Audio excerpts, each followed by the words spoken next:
Hello lords and ladies, welcome back to Cartoon Hangout, your place for all things cartoon. But more specifically, welcome back to Flashback Friday, a series within a series that focuses solely on older cartoons, typically ones I've seen already and I'm excited to share with you. FF has been absent since December and it's never truly caught on with you guys. But with the content around here lacking, since most of the shows I regularly review on a daily basis, or weekly basis mind you, are on hiatus, I decided it was time to do something about it. And the show I've decided to review is none other than Slugterra. I wouldn't be very surprised if you hadn't heard of this show before. It's underrated in my opinion. Just to briefly summarize what the show is about, it follows a young Eli Shane who descends into the underground world of Slugterra after his father is killed in order to restore peace. In this bizarre cavernous world, there are things called slugs, which are essentially living ammo that slug slingers use to duel and basically solve all their conflicts. It's sort of part Pokemon, part Beyblade in a sense. There's a gotta collect 'em all mentality with each species of slug having unique abilities. But the fights are closer to Beyblade in that you launch your slug, albeit out of a blaster, and it transforms to quickly fight either the opponent's slug or the opponent themselves. It's difficult to fully explain until you've seen the show yourself. Trust me, it sounds incredibly dumb, but it's actually really freaking cool, especially as the show continues into later seasons. Now, I truly love this show, and this episode is just as strong a start as I remember it being. First off, the premiere is a two-parter, and that's something we don't get too much these days. Story-oriented cartoons with great first episodes. Although there's room for all kinds of shows, I've started to really ache for more shows like Slugterra. Maybe that's why I'm returning to it. Or maybe it's the promise of new episodes. Right off the bat, we get hit with what will be the ongoing conflict and mystery of the show. What happened to Eli's father, and what exactly are those dark slugs? Hint, think shadow Pokemon, and you'll kinda be close. There's always, at least in my mind, a good thing to include in your first episode, an intriguing hook to keep your audience coming back each week to learn more and more. And boy, does this episode deliver in that regard. Plus, we get a really strongly written protagonist in Eli Shane. See, if there's one thing I don't necessarily like, depending on the context, it's when a show starts out with an already incredibly powerful protagonist, specifically when they're meant to be a noob.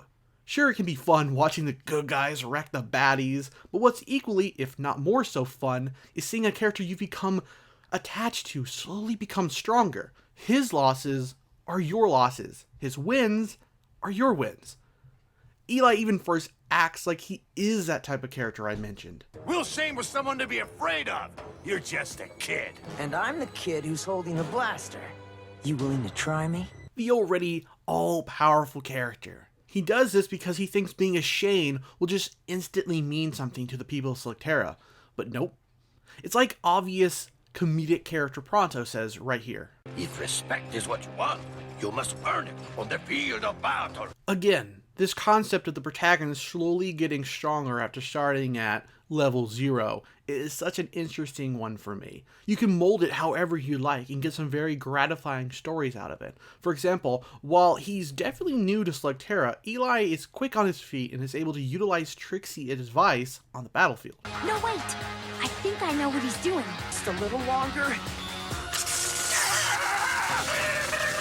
He was waiting for one of the taserlings to misfire. It also helps in a way that allows the writers to set up the other characters that will very obviously join up with young Shane to help him, namely Trixie, Cord, and Pronto. I personally think these characters are some of the best written characters in all of cartoondom. Seriously, by the end of season 1, you'll probably be as emotionally invested in their lives as I am. Not much of this praise is super apparent in this episode, mind you. You have to keep in mind this is only part 1 of 2, but for now we don't get to know these new characters all that much. And lest I forget, the art style of Slugterra is quite pretty to look at. I'm not going to lie to you and claim, oh boy, that CGI is so good, because it's not. I will say, however, that it does have its charms. It helps that the backdrops of the show look like they could be standalone pieces of art. They've got this really painted look about them. But going back to the CGI, one aspect that shows that there are some limits to what the show can do, especially during the early episodes, is during the slug duels. If you pay attention, sometimes the slugs turn 2D. It'll probably help if I just show it off. See? Not CGI. But I kind of like it, and it's probably intentional, and it reminds me of either video game art or comic book art. This show means a lot to me, and I can't even say it's because of nostalgia, as I only discovered this show 2 years ago. Hopefully, as I review these episodes, I can not only show off some of the great episodes, but maybe even notice some things I didn't notice the first time around. I'm sure there are some not so great moments and some great moments that I just can't recall that I'll be able to analyze later on because of these reviews. Hopefully, if you haven't yet seen Slugterra, this review has convinced you to go give it a watch. Maybe you can watch it alongside me.